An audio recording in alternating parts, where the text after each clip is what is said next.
Hi, welcome to Interview with a Bothan. I'm Lenny. And I'm Lou. There are, again, no Bothans in this book. But hey, it's me, the most interesting Bothan in the world. I don't always stage a coup, but when I do it with Dos Equis. Okay, so today we're covering Thrawn Alliances, which was originally published on July 24th, 2018. Written by Timothy Zahn, as always, published by Del Rey, as the last several times, and as always, there will be quite a few spoilers in this. Beware. Obviously, we'll be spoiling the book and anything we've read prior, and neither of us can promise that we will not spoil other things. Yep. Yeah. This book follows a dual narrative, which is something we have not encountered before, focusing both on Anakin or Vader and Thrawn at two different points in their career.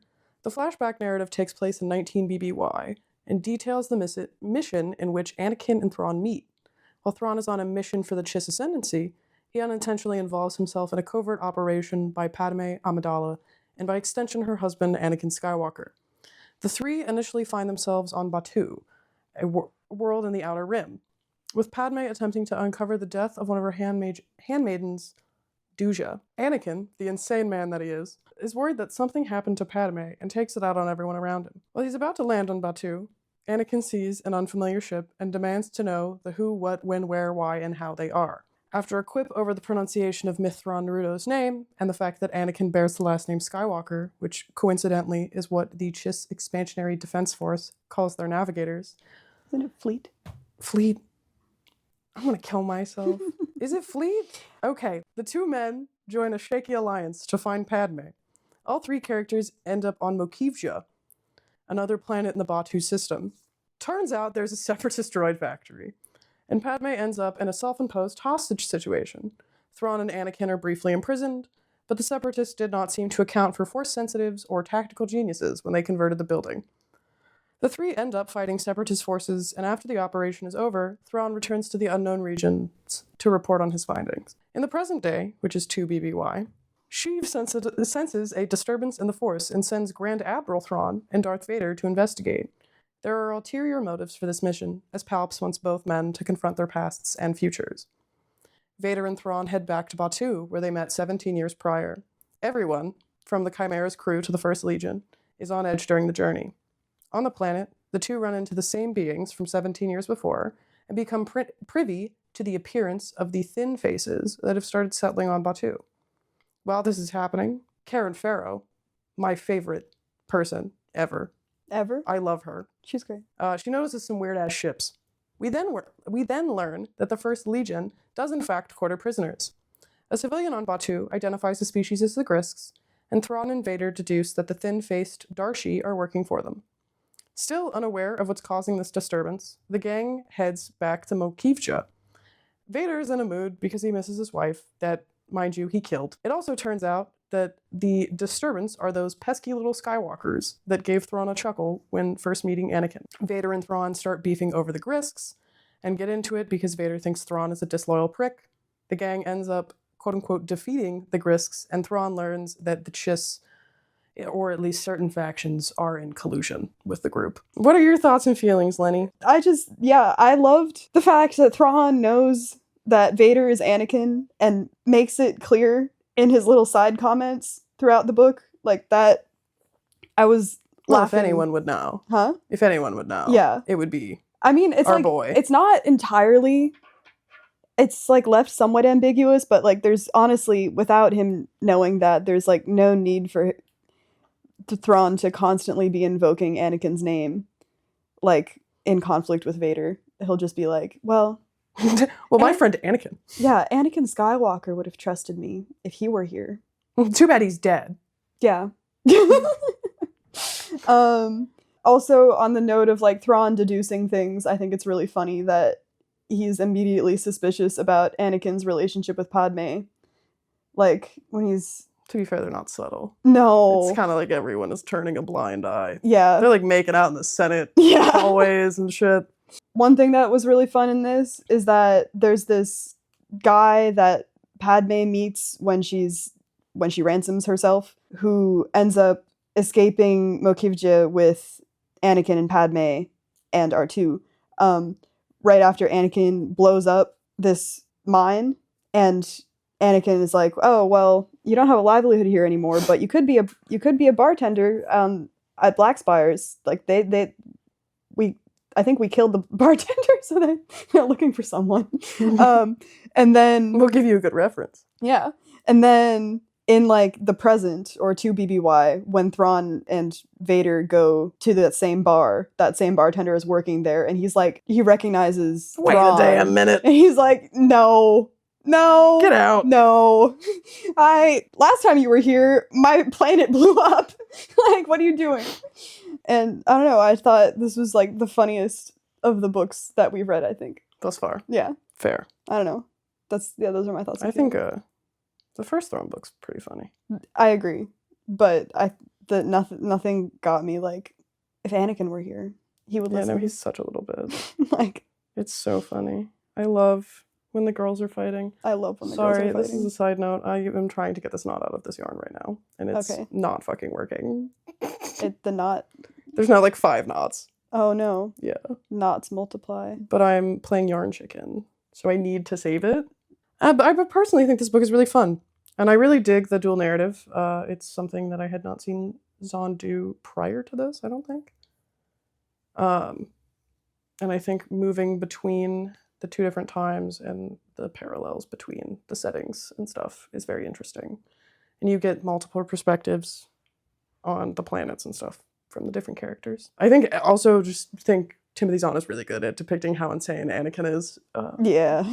This might be a hot take. I'd put him next to Stover. Like, he's just so crazy. And it's just so concerning. And I feel like the only other book where you really, really get that is the Revenge of the Sith novelization. To be fair, I have not read any James Lucena books, but yeah, it's not for lack of trying. And then also we get some like really weird characterizations for Padme, which I personally find really interesting because Padme, not a lot of content about her in the EU. There are books about her in the Disney canon because Mr. Georg Lucas did not want anyone to spoil what happened to Padme or how pregnant she was in Revenge. So, but that's also probably funnier to me than others that Padme is ableist. Oh yeah, we'll get into that. Yeah. No. Padme hates autistic people. Yeah, more on that later. What would you like to do first? Do you want to talk about the timeline? Oh yeah, sure. Yeah. So, according to the good people of Reddit, the order, and also this, anyway. And Wikipedia. And Wikipedia. We sources of the gods. Owe our life to Wikipedia. Literally. The timeline of events. So book 1 happens, and then there's Rebels season 3. And so the Thrawn's defeat at Adelon is referenced a lot throughout this book. And then, book 2 happens, and then Rebels season 4, episode 10 happens, and then book 3, and then Rebels season 4, episode 11. But book 3 is none of our business right now. And now I'm watching Rebels and working myself up into a lather about how Thrawn is characterized in it. Please look at this. What have you done? Why are you playing Cat's Cradle by yourself? I don't know. I just want It's like a new knot. I know! And then, I don't know, I just thought it was a really interesting experience to like read something and then know that one of the things that was referenced in it is something that happened in a TV show. But like, that's what multimedia projects are. So that's not really a groundbreaking observation. Well, it's always fun to like... Yeah, it's like, oh yeah. It's nice when it works, which is, I guess, by no... What the fuck? I just want the yarn to... Please untangle. Yeah, I think you should do your shits and gigs conspiracy theories first. Yeah. And then I will be like, well, I was on YouTube earlier today. Oh my god. Your conspiracy theories. My conspiracy theories. Yeah, no. They're based in nothing except for that if, frankly, I made a character that was as iconic as Thrawn and came up with things that were as interesting as Delta Source or whatever, and then they got retconned, I would probably be kind of a bitch about it, and in other novels I wrote would kind of subtweet or reference myself just to rebring things back because I'm a petty bitch. And there are things that I feel like Zahn did in this that I think aligns with at least with the petty what bitch. my attitude would be. One, which is based in very little because also Delta Source is like not that important, but it was a very cool way of articulating a comms system. Yeah. That the trees spoke to a node and the node spoke to a different thing. And the And trees so are speaking Vietnamese. I don't get it. I speak for the trees. Oh, yeah. And they're speaking fucking Vietnamese. Have you not seen that? I have not seen that. Oh, it's a funny meme. I haven't seen it. Do you want to? Do I want to what? Do you want to see it? Okay. Right now. We can put it in the show notes. We can put the audio in it. The audio? We can edit the audio from the... Oh my god. And put it in there. Wow. Yeah. The future is now. I am the Lorax. I speak for the trees. And for some fucking reason, they're speaking Vietnamese. Yeah, I quote that a lot. I'm surprised that hasn't come up yet. I guess we're not talking enough about trees. Or the Vietnam War. We're talking a lot about the Vietnam War. Yeah. No. And... I feel like we do talk about ecological trees, disaster. Yeah. No. And I send you pictures of trees all the time. Yeah. Why? This is fucked I just up. probably assumed that you had seen that video. You should never assume that. Well, I've seen so few things. Well, now you've seen parts of Rebels. Yeah. Well, I mean, like, in terms of, like... We're on season 2. 2. Internet stuff, like, most memes, I don't know. Really? Yeah. Many times people would be like, you know that meme? And I'll be like, no. What are some examples of memes that you're into? Memes that I'm into? Yeah, like, what memes do you vibe with? Well, I send you memes. You do send me memes. I like those memes. But I'm thinking of, like, memes that, like, have, like... that are a part of, like, cultural memory. You know? It's mostly Vines that I don't get. Like, I think that was a Vine. That was a Vine? I'm the was a Lorax and I speak for the trees, and for some reason they speak Vietnamese. Yeah, that explains why I don't know it. I don't know any Vines. You don't know any Vine? I'm Jared, I'm 19, I never fucking learned how to read. Is that a Vine? Yeah, that is a Vine. Yeah, okay, I know that. I know what's 10 plus 9 is 21. I know that. I know that Tyler the Creator Vine, like, you brought a birthday gift at my birthday party on my fucking birthday. That's not a Vine. I know that's from Loiter Squad, but I know it's from Loiter Squad, but, like, I think... We are leaving the meme talk in the final edit. Okay. Just so you know. Yeah, no. And so, because of that, I need it to be known that I do know that is from Loiter Squad. I feel like most people don't know what Loiter Squad is, though. Exactly. So, like... but it is... It's, I think about that every time I see anyone talk about the bear. Why? Because Lionel Boyce is in the bear. Yeah, I know. And they're like, you don't know. And they're just like, oh my god, I love Lionel Boyce. And I'm like, well, I love him when he's wrestling alligators. Yeah. Okay, so do you know the, like, look at all them chickens? No. You don't know look at all them chickens? I don't know look at all them chickens. Do you know, also, okay, this is a side note. Hassan Minhaj is in Thrawn. What? Yeah. Why? I don't know. That's fascinating. In what capacity? He's like major supporting is what I would classify him as. Like, he's definitely a side character, but like he is he playing a serious role? Yes. The fuck? Yeah. Wow. It's like allegedly a serious movie. Allegedly. Yeah. And fucking, you know, the lesbian exactly witches from The Acolyte? Yeah. You know, the one that tries to disappear her daughter into smoke? Maybe. Probably. She's in the movie. Crazy. And honestly, even though the dialogue is so bad, it's better than The Acolyte. And I was like, wow, this is a much better performance from her. Wow. It turns out she can act. Okay, well, now that we've talked about memes. Yeah. Well, so what I was saying about Delta Source. For derailing you. How could you? It's just, when Thrawn was explaining to Anakin his comms device that he had put in the bar at the cantina at Black Spire. Yeah. Because it's like, it translates my speech into powerful sonic signals at frequencies far above those detectable by any known species. The signals are then received by another device, which I placed on a wall near the cantina, which further translates the sound into a pattern of invisible flickering lights. The lights are reflected from nearby objects, here, the stone trees, and collected by a device on my vehicle. They're then translated back into high-frequency sound, which is, again, converted to speech by my earpiece.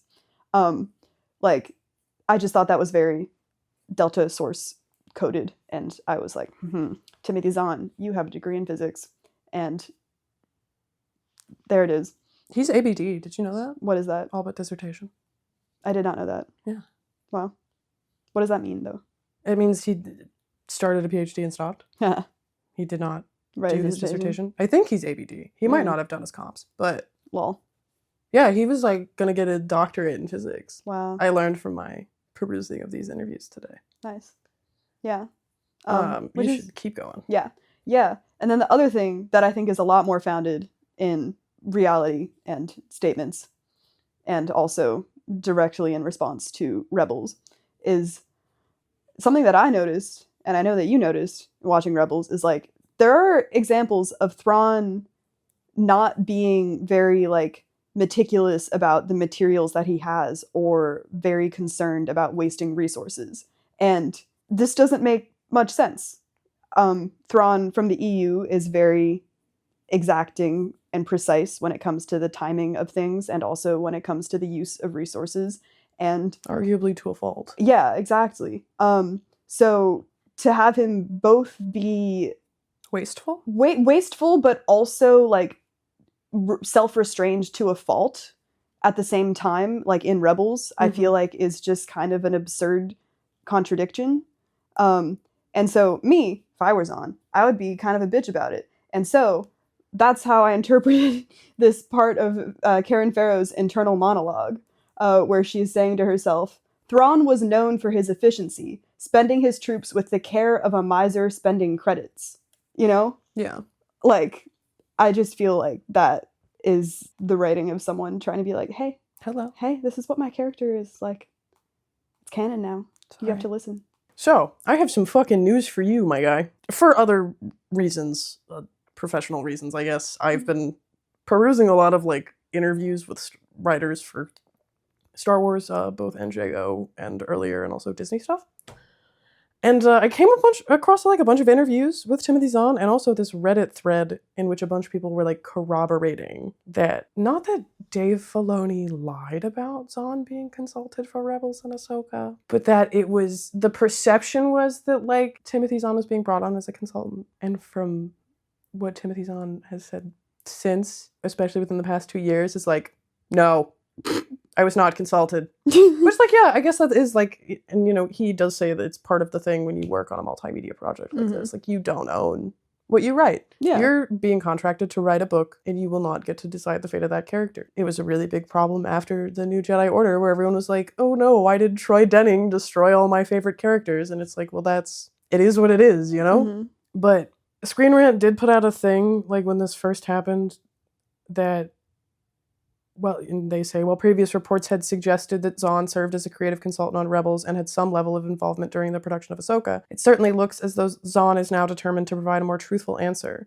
and that getting anyone to connect with him about the character he originated has not been without major challenges. Because, like, I guess there was this thing where he had been, like, trying to get in contact with Lucasfilm, couldn't get in contact with anybody, and then you have Dave Filoni going around and being like, oh yeah, we talked to Timothy Zahn. My God. But then, so not this year, but the DragonCon 2024, he basically, in an interview, is like, well, you know going in that everything you write is the property of Lucasfilm, and either you accept that and grit your teeth, or you don't sign and you go on to some other project. And he is, you know, yeah, he would like to have full control over the character, and he thinks that his input could help in the same way that Lucasfilm and his editors' input could help, but they just like don't want it. And then he says Hollywood doesn't think novelists know how to write TV and movies and that kind of medium. And in many cases, they're probably right, we don't. But yeah, so it's like, and then he did an interview with The Verge where he explicitly says he didn't have any input on how Thrawn was going to be handled because season 3 had already finished before he had started these books. Right. But I guess they like were weird about,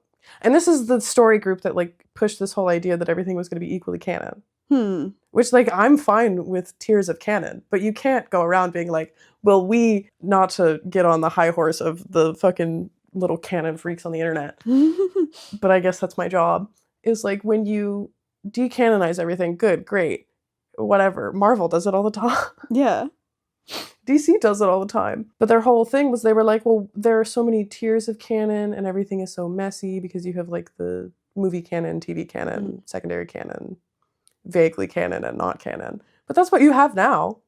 Yeah. Like, nothing changed, and it's fine that nothing changed, but you can't be like, no, but we're going out of our way so everything is equally canon.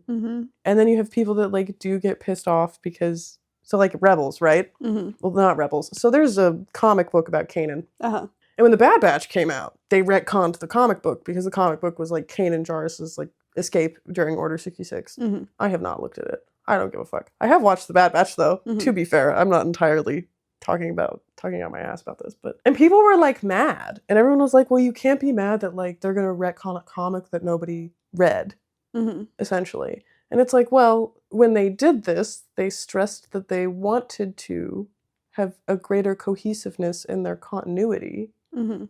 Yeah. instead of just doing constant retcons. But then you have like, I mean, what the fuck is Andor? Yeah.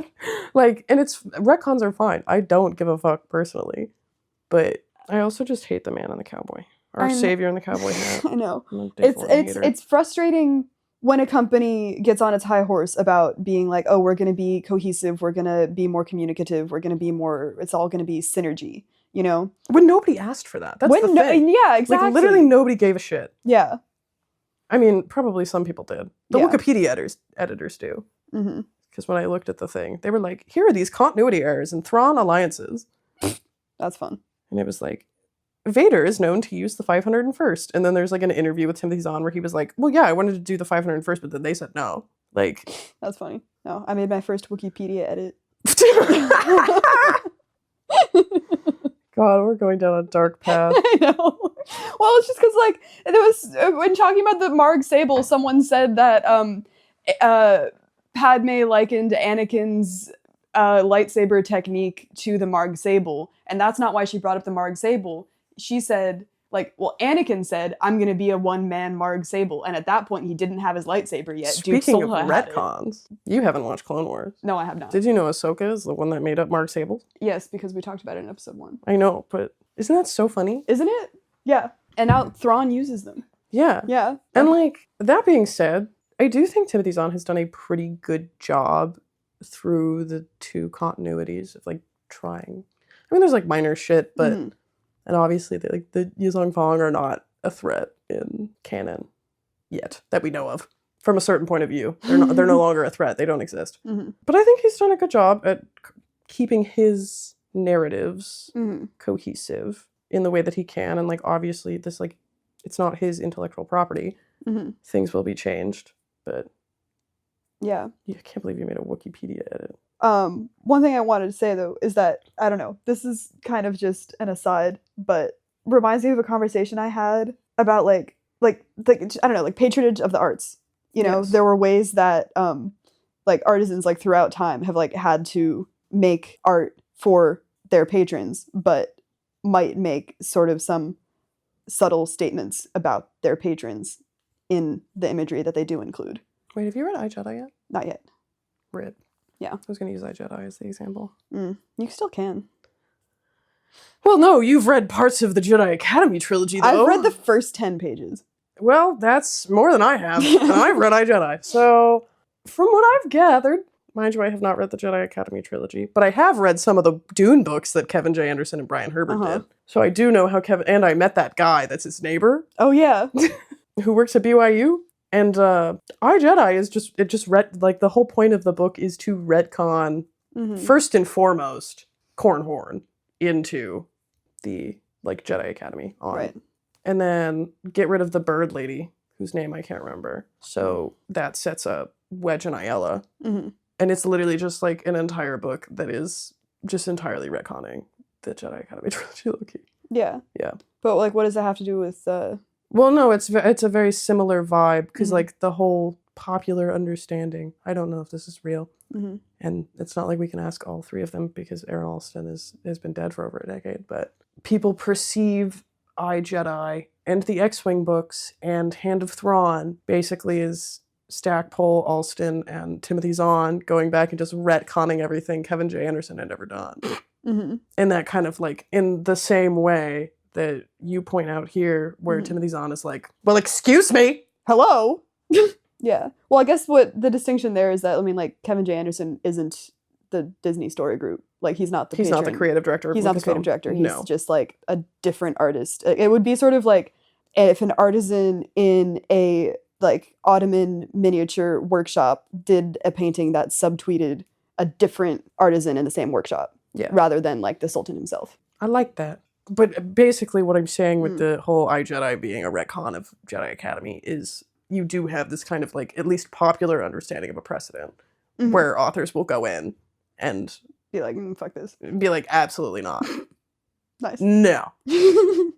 And a great example of that is Troy Denning, where a lot of people really do not like Troy Denning's work because they're like, well, he undoes everything that happens in New Jedi Order, da-da-da-da-da, like whatever. And kind of in the opposite way, you have the same issue where like, sorry, this episode, we forgot to say spoilers. Oh, yeah.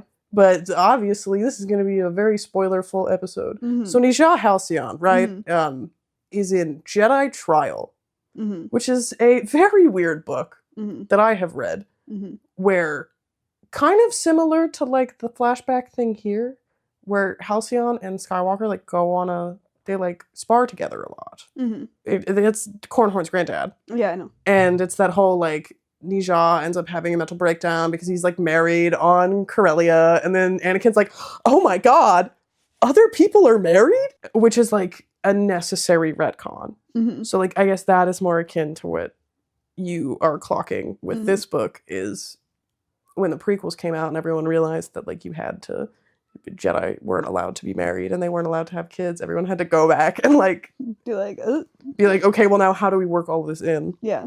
It doesn't always work. So I'm talking about Rook. Yeah. You have thoughts and feelings I about do have Rook? thoughts and feelings about Rook. I obviously I haven't seen the episodes of Rebels that Rook is in, but I have been informed that he is killed in Rebels, but obviously hasn't been killed yet because he's in this book. And one thing that kind of rankles me about how he is in this book is that it seems pretty clear that the whole history of the Nogri enslavement and environmental degradation and destruction and purposeful starving that the Empire does just doesn't seem to be a thing that is canon anymore. Or well, it's not. Yeah. But I get what you mean. Yeah. It's just because the main clues that I have from reading this and not having seen a lot of Rebels is Vader's relationship with Rook. Because what we know from Heir of the Empire, like Lady Vader, like Darth Vader was their guy. It was very interesting to be like, Darth Vader doesn't seem to really fuck with this random ass creature. Yeah. And neither does Rook really care for the First Legion or Vader. Like, he's Thrawn's guy. And it bothers me because I think it's so great that Rook kills Thrawn. I think killing Rook before Thrawn can die and taking away the context of the oppression of the Nogri is just kind of yet another way that the Empire is somewhat sanitized, or that like Thrawn's comeuppance isn't in relation to the fact that he's a fascist so much. You know? Yeah. Maybe it will be. I haven't seen Ahsoka, and apparently his story isn't done. But apparently, sources are saying. Sources being me. Yeah. And yeah, I don't know. I think it sort of like takes away Rook's agency. It takes away depth to the story. And I just think it's a loss. No, I get you. Yeah. I have seen all of Rebels. For better or for worse. I did watch the entire thing. I watched it concurrently with AMCA.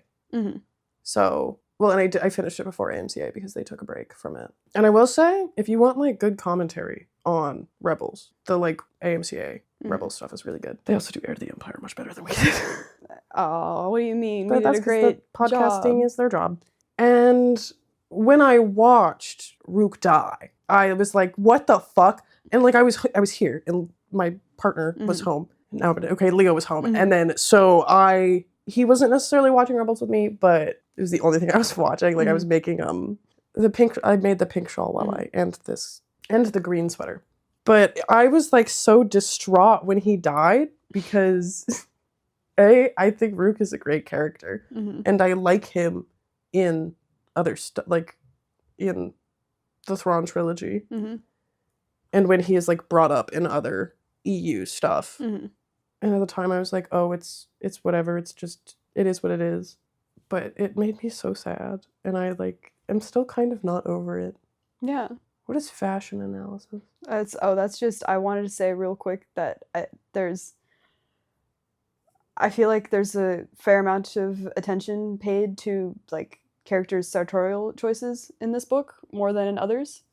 And I thought that was really interesting. And I also just wanted to talk briefly about that conversation that Anakin and Thrawn have about the quote Jedi uniform that Anakin's like, what do you mean? I don't have a uniform. Like, I don't look like a warrior. And Thrawn is like, well, no. And then does sort of like a fashion and military analysis of the Jedi uniform. And then Anakin is like, oh yeah, like it's all like form and function, you know? Wow. And then they like have to think about what outfits they're gonna wear to go to the Separatist factory. Like, I don't know. Do you think that implies Thrawn is a fashion girly? I think he's a fashion girly. I mean, or at least how do you think he feels about Krennic's cape? I feel like that's a great question because I think that'll be a big thing in Thrawn treason that we talk about. Or we don't have to talk about it, but do they talk about Krennic's cape? They talk about the fact that everyone who works on the Stardust Project wears capes. Like Krennic has. So it's not just Krennic. Yeah, Krennic has style guidelines. Yeah, he has style guidelines. Like, and it is cape. Yeah, and it cape. Yeah, and I know we hear what like Eli Vanto's opinion of the cape is, and like what Karen's opinions are, but I don't know. I don't remember if Thrawn has thoughts and feelings about the cape. Well, he does have thoughts and feelings about Jedi attire. He sure does. And probably Vader's cape.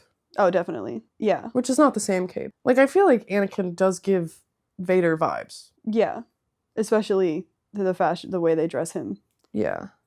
Leading up to his transformation. Chain.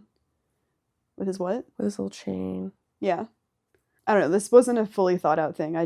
No, I think it's fun. Yeah, no, because there was also the fact that Padme, when she's going undercover, or like when she finds herself kidnapped and then allows herself to be ransomed, one of her first requests is for new clothes. A, because her clothes are dirty, and B, because she wants to blend in better.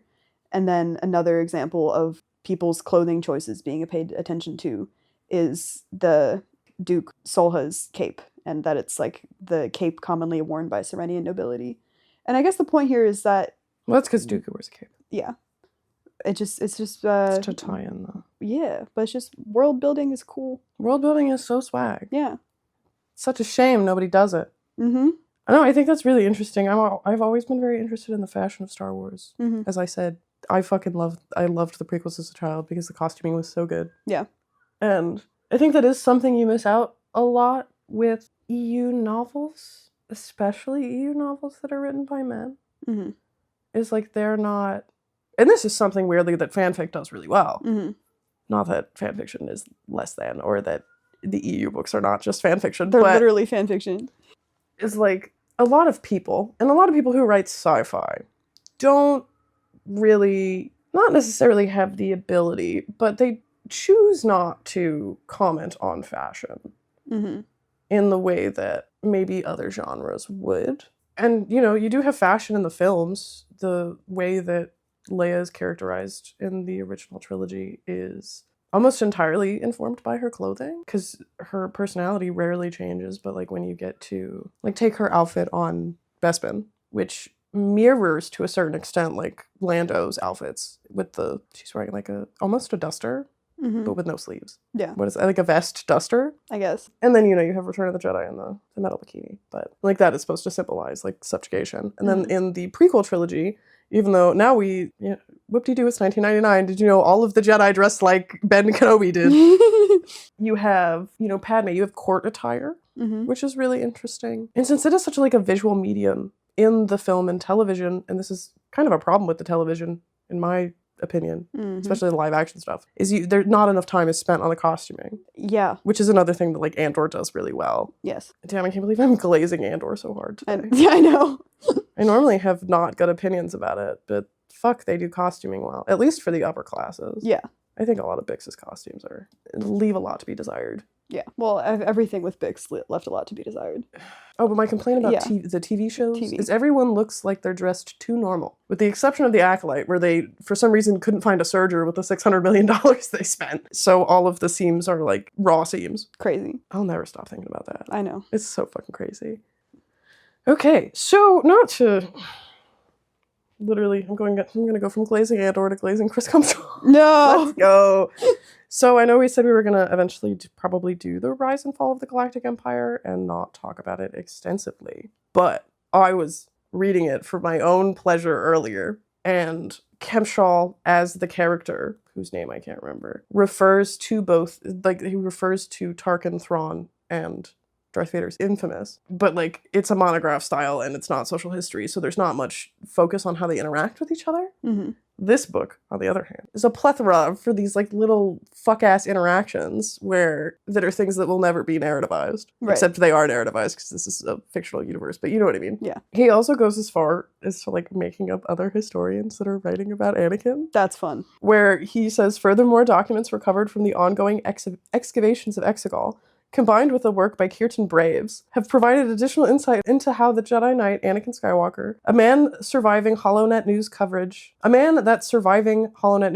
from the Clone Wars informs us was once nicknamed the Hero with No Fear, was transformed into a Sith Lord. And this is where I went down my rabbit hole, and I was like, oh, well, now I'm sitting here Command F the EPUB for the Revenge of the Sith. Because this is a fascinating quote, because it calls the Clone War, the Clone Wars, because I saw that you made a note about that. Mm-hmm. The first time it's called the Clone Wars attack. The Clone War singular? Singular. Okay. The Clone Wars is like a one-off line in A New Hope. Is I fought with your father in the Clone Wars. Which is where, and now you have all of this shit. Like, it's fucking, and then the prequels come out, and at the end of, God, can I do this off the dome? At the end of Attack of the Clones, Yoda says, I'm pretty sure, and I quote, begun the Clone War has. Outstanding.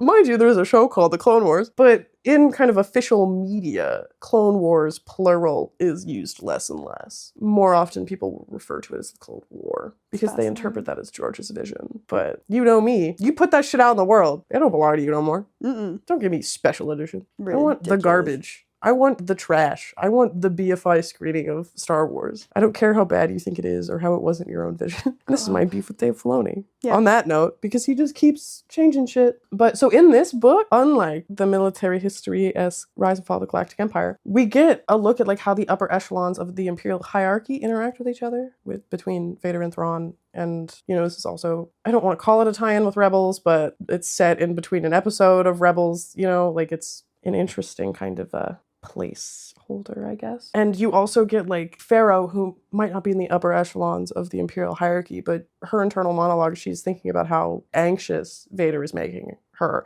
and her crew. Because like, yeah, okay, the Chimera is Thrawn's ship, but it's Karen Farrow's fucking ship. Mm-hmm. Like, yeah, you listen to Thrawn, but like the person you're interacting with on a day-to-day basis is not Thrawn, it's Karen Farrow and her little conspiracies. I wonder if Eli's dead. Yeah. Maybe Eli's dead.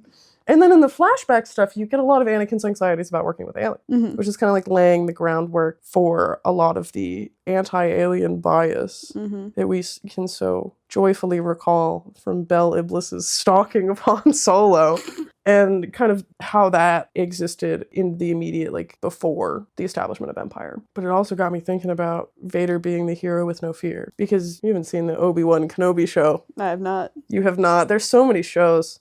I know. They all have like 6 episodes. Shouldn't be that hard. Yeah. But because, like everyone else, reading the Revenge of the Sith novelization changed my life. Because it is so dramatic. It's honestly kind of soapy. Mind you, him being referred to as the hero with no fear does come up in Clone Wars.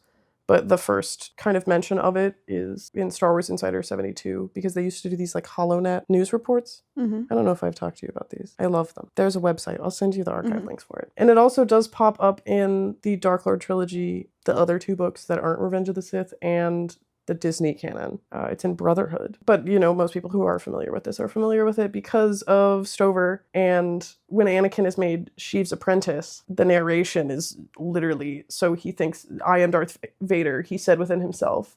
The dragon tied again to the whisper of failure and weakness and inevitable death. But with one hand, the Sith Lord caught it, crushed away its voice. It tried to rise then, to coil and rear and strike. But the Sith Lord laid his other hand upon it and broke its power with a single effortless twist. I am Darth Vader, he repeated as he ground the dragon's corpse into dust beneath his mental heel. As he watched the dragon's dust and ashes scatter before the blast from his furnace heart, and you are nothing at all. He had become, finally, what they called him, the hero with no fear.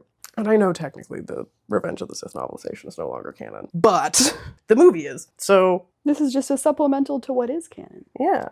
And you have said that Thrawn's being a bitch. Yeah. So when you think about how these mechanisms are working together, I guess would be the way to put it. How do you feel about that? So you're Wow, I talking sound like Oprah. So this is like Darth Vader like killing the Anakin within himself and just Well, yeah. You are Anakin Skywalker. This is who Anakin Skywalker is. Yeah. Yeah. No, but and like in relation to Thrawn being a bitch, which is him constantly referencing that he knows that Anakin Skywalker is Anakin Skywalker. Yeah. That's what you mean? Yeah. Okay.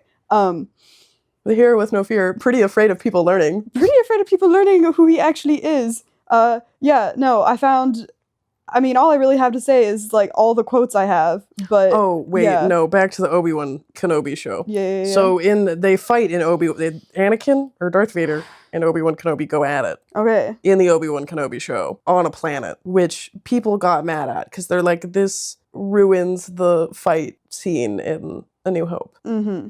Which, Does it?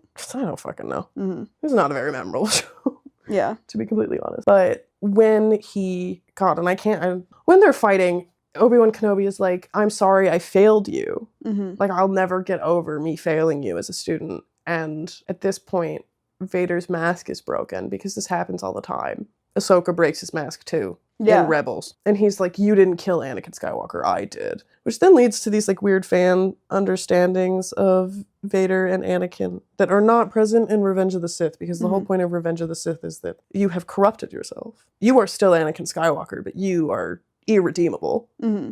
Which I just find fascinating. Yeah. But yeah, let's talk about your quotes. No, but one thing about like the irredeemability is that this is like 2 years before Vader kills Sheev, you know? No, he kills Sheev in like 4. Oh, okay. 4 ABY. 4 years. Still, that's a short amount of time. It's 2 years before the Death Star is blown up. Yeah, 2 years before the Death Star. Good point. Yeah, sorry. 4 years before Vader kills Palpatine, which, like we've talked about previously, isn't necessarily because he had like a complete change of heart. It's just like his boss was about to kill his son that had been kept from him his whole life. Because he's so evil. Because he's so evil. Like, that was like what, I guess, broke the wall between Vader and Anakin for him. There's a lot of pain, mental guardrails within Vader, which makes it very dangerous for Thrawn to continually be poking at like the boundary that Vader has for himself between like Darth Vader, the Sith Lord, and the character of Anakin Skywalker in his head, who he just calls the Jedi. He doesn't even call him me. It's this separate entity that he can't reconcile with who he presently is. It's like he has DID. Yeah. It's fascinating. This is yet again another way that similar to Mara Jade, just like the way that the Bro, I think Sheev just makes people schizo. Yeah, I think maybe. I think that's what it is. Yeah. But yeah, so I've earlier said like Thrawn being like, well, Anakin would trust me. There's another, my favorite one, I think, was there's a point in this book where, you know, because their mission is to determine what the disturbance in the Force is. That's why she sent them out there. And they figured out what the disturbance in the Force is. They've completed their mission, but Thrawn wants to keep pressing on the Grisks. And Vader doesn't want to do that. He doesn't want to open hostilities with a new species because that isn't a part of their mission. Yeah. So then Thrawn says, many years ago, I served briefly alongside General Anakin Skywalker. Vader felt an unpleasant sensation creep across his back. Was the Chiss really going to invoke the Jedi's name now? There came a moment where I had completed the task the Chiss ascendancy had set for me, Thrawn continued. At that point, I was free to abandon him to his own task. He turned to face Vader. You have that same freedom of choice. I'm asking that you remain at my side. I just thought that was crazy. Like, that's so passive-aggressive. It's so passive-aggressive. And I think part of it is like, might get burned at the stake for this. But this kind of, like, insistence that he's not Anakin. Mm-hmm. This kind of compartmentalization. Because, like, and that's the whole thing where I was like, oh, yeah, he's like, he misses his fucking wife that he fucking killed. Mm-hmm. Like, he's just refusing to come to terms with any of the things that he did. Mm-hmm. And I think that's part of what keeps him so bottled up with rage all the time. Mm-hmm. Also, like, babes, just recognize that you are in fact that guy. And that's okay. That guy being Anakin Skywalker? That guy being Anakin Skywalker. Yeah. And that's okay. It's fine. It's fine. It's Yeah. okay to be Anakin Skywalker sometimes. Maybe. Allegedly. Allegedly. Oh, okay, this is a good one to include. Just like the last interaction that Thrawn and Vader have in the epilogue. when they sort of have this really interesting conversation that sort of like gives, we're not so different, you and me. you A cyborg with no limbs. with no limbs. Me? Oh, an autistic blue guy. Yeah, like one and the same. We've both been sent on a wild goose chase because our insane boss thinks that we're not loyal enough. The only thing that will make Vader more loyal is if he forgets that Anakin Skywalker exists. Yep. And that he get a wife. God, yeah. Which is weird because like that's kind of, because I understand why this is a test for Thrawn. This, like, I don't fully comprehend how beneficial this would be for Vader's loyalty. I feel like it's just so cruel. Well, no, be like, because then you have Thrawn being like, hi, me and my bestie, Anakin Skywalker. You know, like, yeah, maybe the goal is just to piss him off more. maybe. But what is fun is that, because, you know, Thrawn has his whole TIE Defender program, and then Vader flies one of the ships, and he's like, this is a cool ship. I'm going to tell other people this is a cool ship. See, but then, okay, so you don't want to be Anakin Skywalker, but you still want to be the little pod racer you were when you were 10. You really enjoy the ship you fly. Oh my god, I love this ship, it's so fast. It's a really fast ship. It's got shields and it's got torp. I love when ships have shields. Yeah. God, we should not talk about that. That's really mean. No, it's not cool.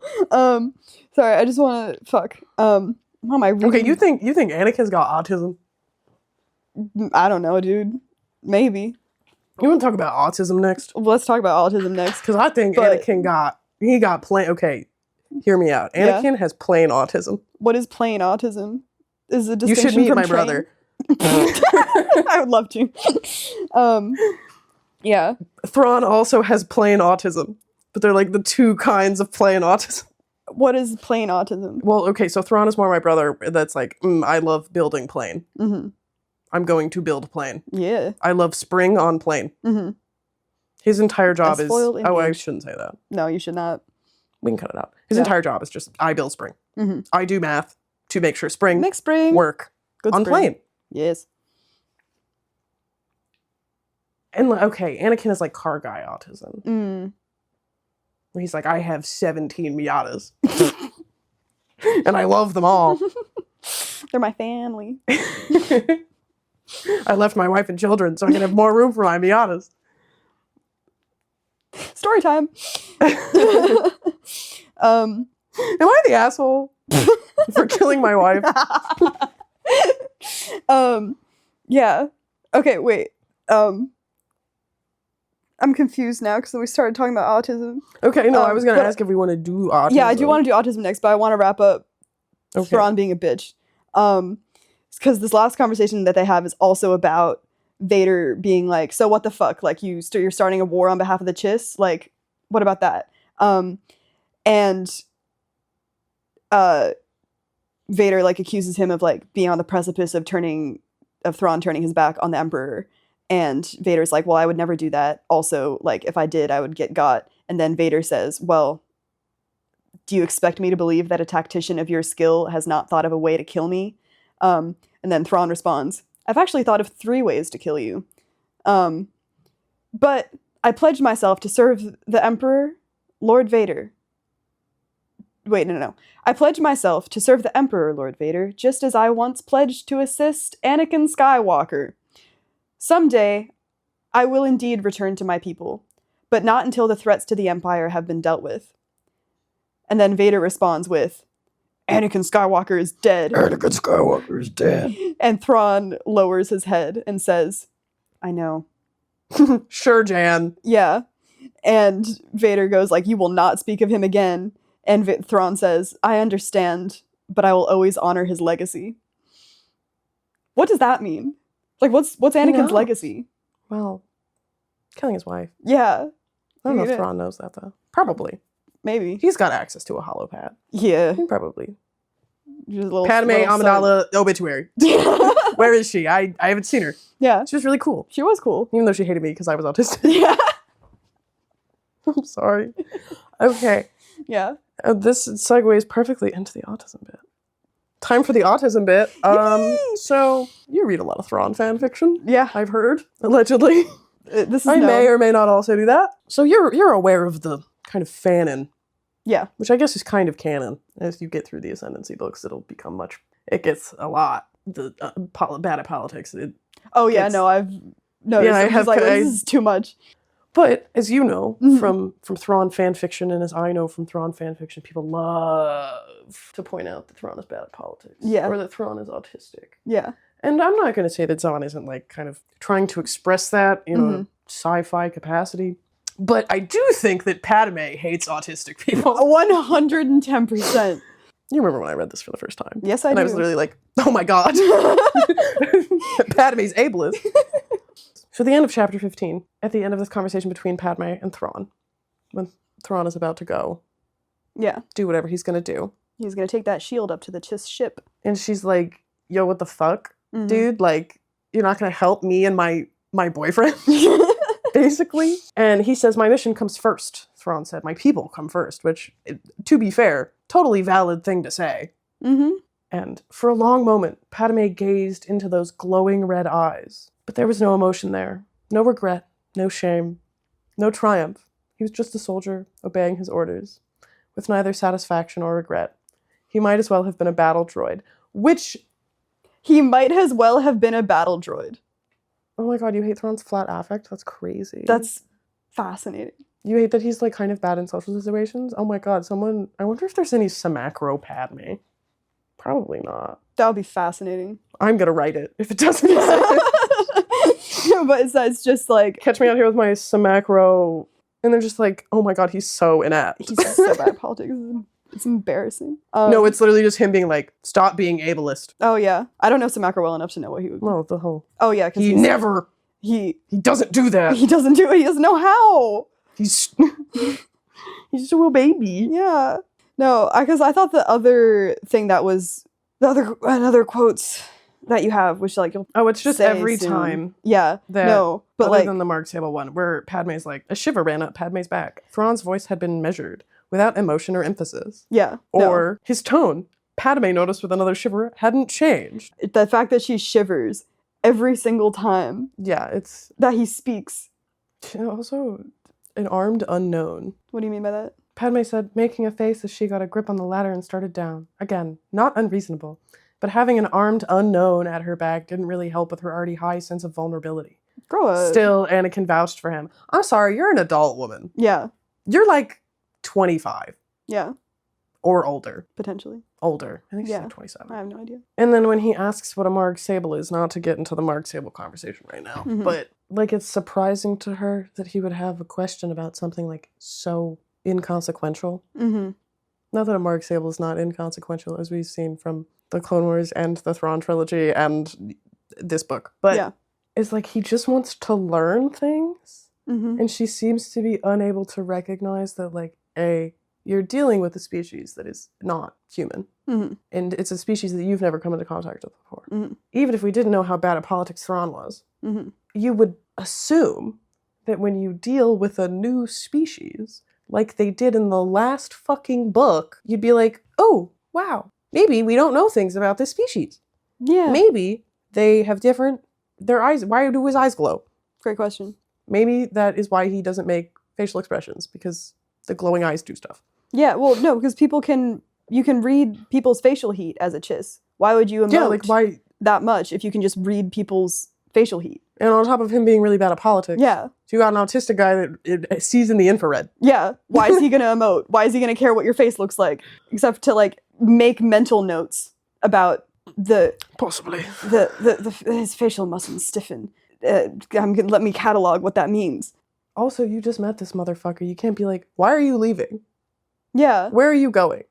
No. What are you, his mom? Literally. Also, You're just a random lady. yeah. No, I also think that, like, Thrawn's response to her being like, where the fuck are you going? When it is basically like, oh, is that not what you guys do in the in the Republic? I didn't realize you guys always stuck around to deal with the consequences of your actions. Which, That's A, is not what they do. Which is not what they do. Yeah. And then, like, but it's fun because then, like, Padme, like, reflects on that after they, like, leave Mokibja in disarray after having exploded the mine.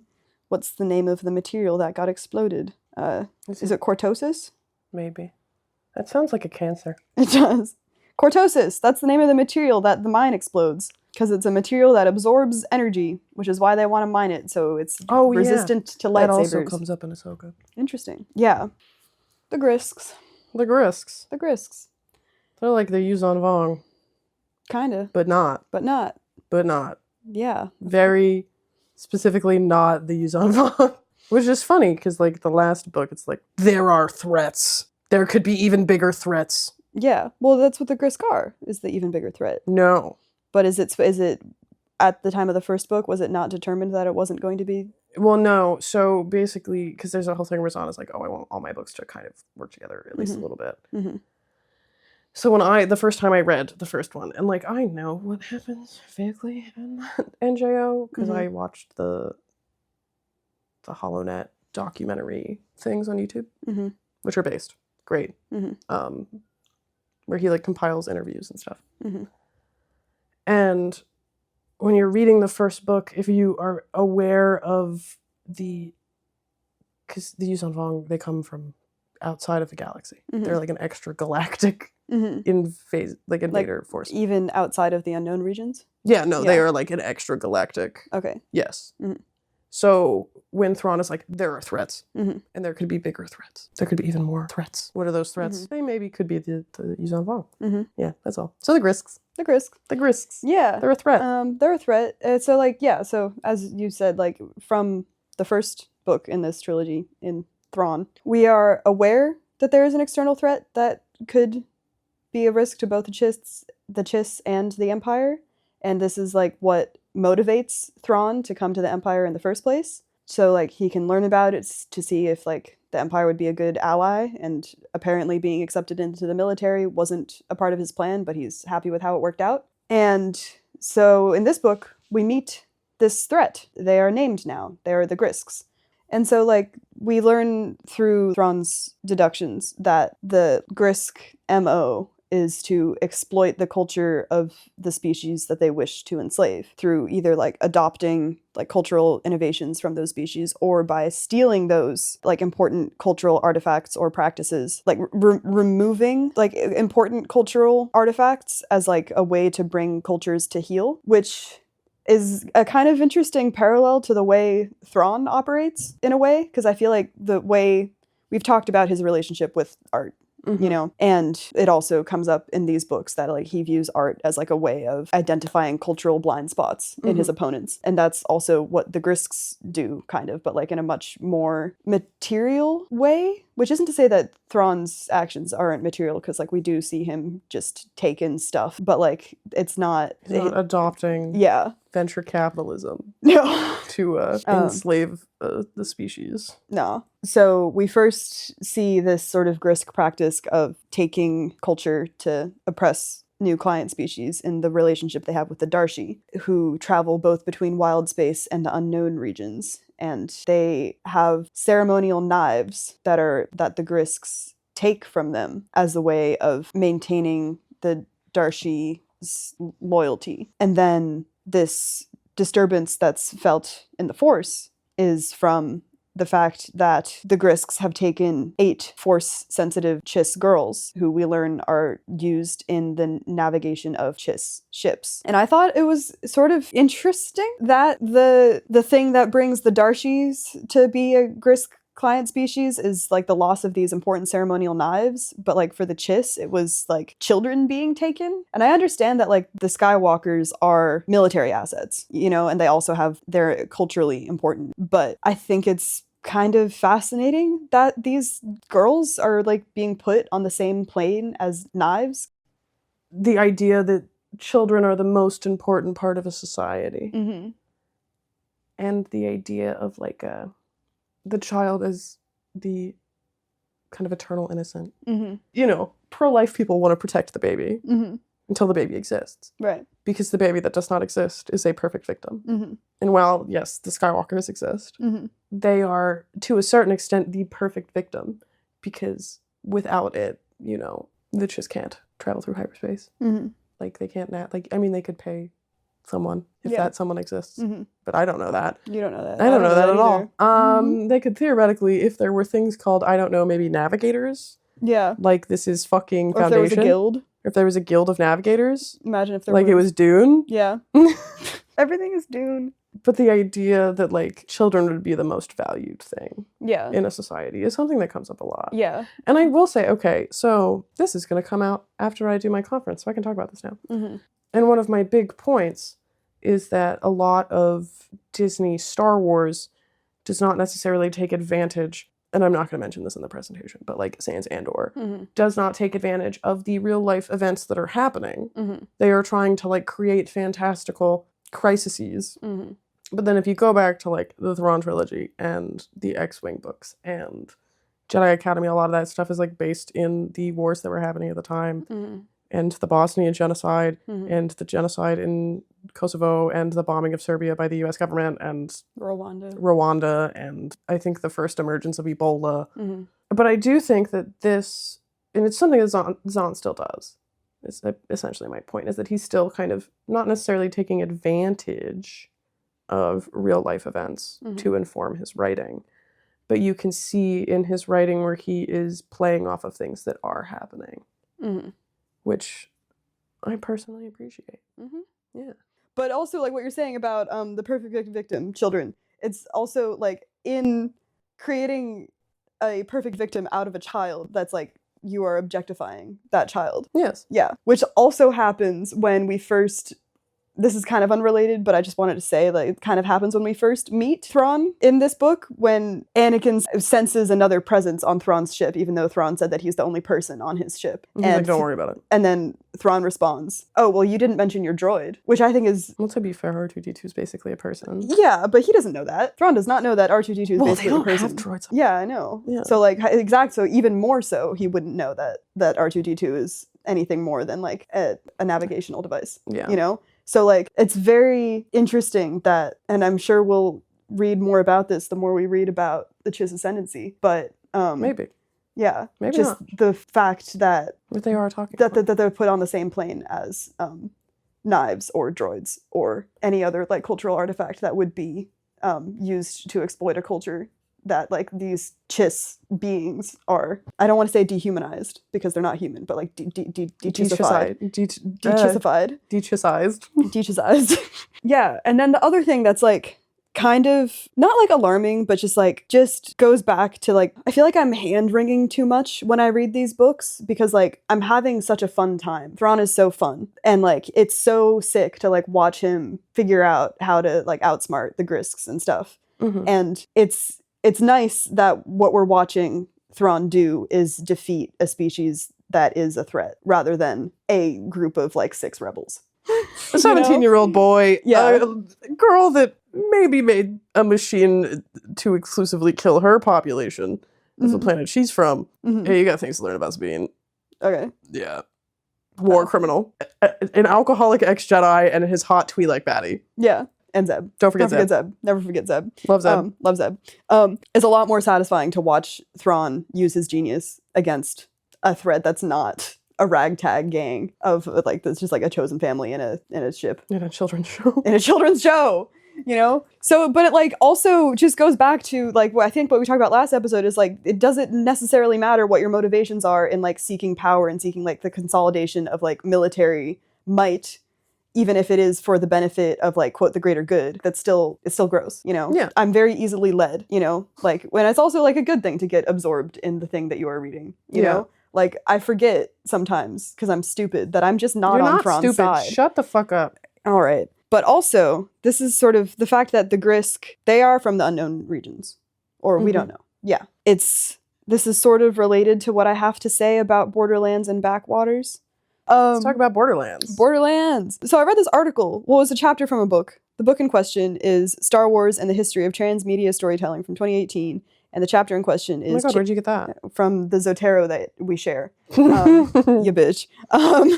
So, and the chapter is Chasing Wild Space Narrative, Outsides, and World Building Frontiers in the Knights of the Old Republic and the Old Republic, which is not what this is, but the... You don't even know what KOTOR is. I just don't. You know, you could figure it out.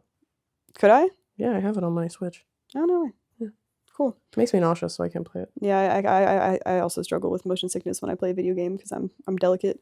And the person who wrote this is Cody Measure. And so the idea that this person has is that like the Star Wars galaxy narrative universe renews itself by just creating new frontiers and new borderlands and like through the mystery of outside spaces. And like connects that process to the use of frontier space in like the foundational myth in American popular culture. Which does this mean Thrawn's like Johnny Appleseed? Maybe, but I don't think it maps onto Thrawn perfectly. But I don't know. I kind of wanted to know your thoughts.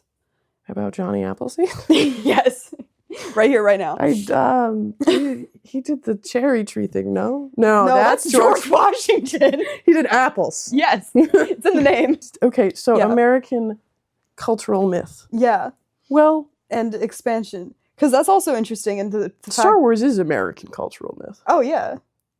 So, like, is this the chicken or the egg situation? Okay, so are we talking, like, Manifest Destiny? Or the moon? Are we talking about guess. the space race? Like, I mean, like, I think what they're, like, trying to say is that, like, because Star Wars regenerates itself based on there being new territory to explore, like, that mirrors... do you think that's why America's, like, about to balkanize? Yeah, because we're just out of place. Bro, they gotta get to the moon. Yeah, come on. We'll be fine. We'll be fine. We just gotta get to the moon. We just gotta put we just gotta fucking go back to mountain lions on the moon with guns. with guns. And but I just want to finish the thought about it that they had. It was Okay. basically that like that's like not inherently problematic to like, you know, add more space to have new things, you know. They're arguing that in introducing new space, the ethics about it need to be reevaluated. Like it shouldn't be about Terra Nullius. It should be more In a Star Wars context? yeah. In the context of KOTOR? Is there anything new in KOTOR? Fucking I like We didn't can go to the KOTOR Wikipedia page. fuck yeah. It's also a town in Montenegro. Let's go to the bottom. The way Sorry. it's talked about here is a wild space is a frontier filled with unpredictable and unknown possibilities. In Tor's Fallen Empire expansion, it appears as a space outside the galaxy that the game's characters know little or nothing about. The expansion story begins with chasing a threat to the undiscovered, quote, depths of wild space in a desperate bid for answers. I think the wild space predates KOTOR now. Are they talking about NJO? No. Because I think they reference NJO, they reference Thrawn, but they like focus just on Tor and because I think wild space comes from that fucking map. yeah, they But also they- talk about the map. Yeah, the map that was done for NJO. Yeah. I think that's where it first pops up. Okay. I mean, I guess their argument isn't It's a galaxy. yeah, it's big. It's big. Siberia is pretty big. Presumably, Russia has similar understandings of expansion Mm-hmm. as they now subsume. And also Canada. Like, Mhm. it's not to harp on the Canadian canon, but a lot of early canon Canadian literature, like when they decided in the 50s that they wanted To have a culture. a national canon, yeah. A lot of it is very, like, it's called, like, domestic stuff. And then the kind of, like, naturalist, romanticized, I'm going out in the fucking woods and Mhm. I'm gonna, like, go meet a fucking moose or something. Mhm. You know, Canada also has the territories. Like, that is the frontier. Mhm. And Canada is very actively, like, building up a military presence there because China has started doing exercises in the Arctic. Oh, word. Yeah, but, like, that is the frontier. Mhm. The frontier is not exclusive to the United States. I agree. I mean, I understand it within the context of Manifest Destiny. Mm-hmm. But I don't think we really necessarily get stories, Like that. except for maybe, like, Outbound Flight. Mm-hmm. But that famously goes very badly. Yeah. For the people. Mm-hmm. That's... Yeah. How do you feel about that article? Well, I thought there were some interesting things to pull out from it, but the problem that I had was that I think in using two very niche examples and then trying to extrapolate about the entire narrative people love universe. Don't talk Okay. shit on KOTOR. Okay, okay. Sorry, not niche. Sorry. My best friend, Uh-huh. Tommy, Mm-hmm. his dog's named Revan. I was distracted by having said something erroneous about KOTOR. My bad. Yeah, well, that's my bad. I think the idea that Star Wars like regenerating itself by like they're like adding new mysterious parts of the map is like an interesting thing to tease out. I don't think that necessarily the relationship that the unknown regions has to the galaxy like perfectly like maps onto that here, and I don't think that's necessarily what their argument is. But I also kind of took issue with the fact that Thrawn was categorized as an external threat. Like, I think he is not from the he's from the unknown regions. Like, Which is the galaxy. But like, That's like being like people from Appalachia are external threats. yeah. Or I don't know what goes on in West Virginia. nah. But they're still, America. Like, whether we like it or not, Missouri is a state. yeah. So like, even if like, okay, external threat, he's from a part of the galaxy that's called unknown regions for a reason. It's unknown by the people who don't live there. But like, his functioning as a villain is not because he's like from somewhere else. His functioning as a villain is because he assimilates so successfully into the Empire that he's like suppressing rebellions and like, doing like making military strategy, like, No, I get you. So that was a thing. But then the other thing that I did think that was interesting, that was like fun to tease out in relation to Anakin and or Anakin, Vader, and Thrawn, is the fact that they're both from backwaters, which is fun. And also that like the site of their forced confrontation with their sort of liminal allegiances to the Empire is a borderland.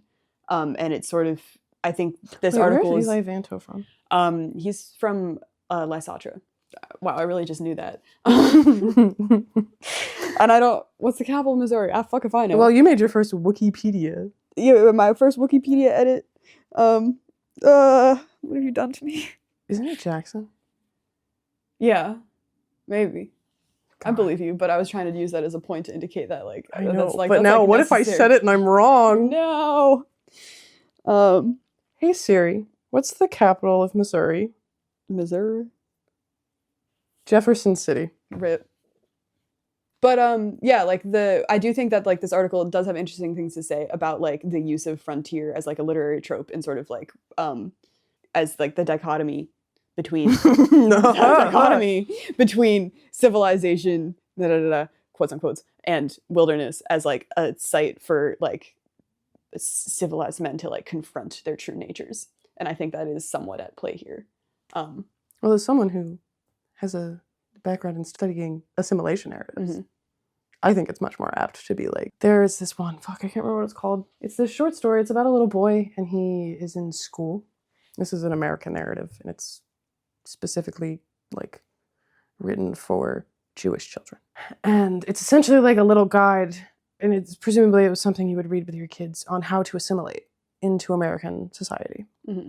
And that you're expected at this point when this was published, America was still the national anthem. So it's like, oh, what do you do when America plays? What do you do when like you hear the Pledge of Allegiance? Like that kind of, this strikes me a lot more as one of those narratives. That's like really akin to like immediately prior to the Johnson-Reed Act, when like nativist sentiment's getting really high, rather than the frontier narratives of 70 years before that. Yeah. That makes sense. Yeah. ¿Por qué no las dos? Because you cannot go to the frontier and assimilate. Yeah. See, Mormons. Unassimilated. Did they assimilate? No. No. That's why they're in Utah. Yeah. So next time we're going to cover Thrawn Treason, which is the third one of this trilogy. Do you have anything you want to say before we wrap up? Yeah. Yeah. I don't know. We'll see what happens with the Thrawn's Defender program. Is Thrawn transphobic? Why do you think that? Because he keeps bringing Anakin up. Oh my god. Okay, I think that's a great way to end it. That's a great way to end it. Yeah, he's just dead naming Vader to his face just to see what'll happen. Just constantly. Wow. I can't believe the two of us missed that. For this long. Yeah. We did not miss Padme's ableism, though. No, we clocked that immediately. Okay, well, join us next time on Interview with a Bothan. It's going to be great. It's going to be so good. It's going to be so swag.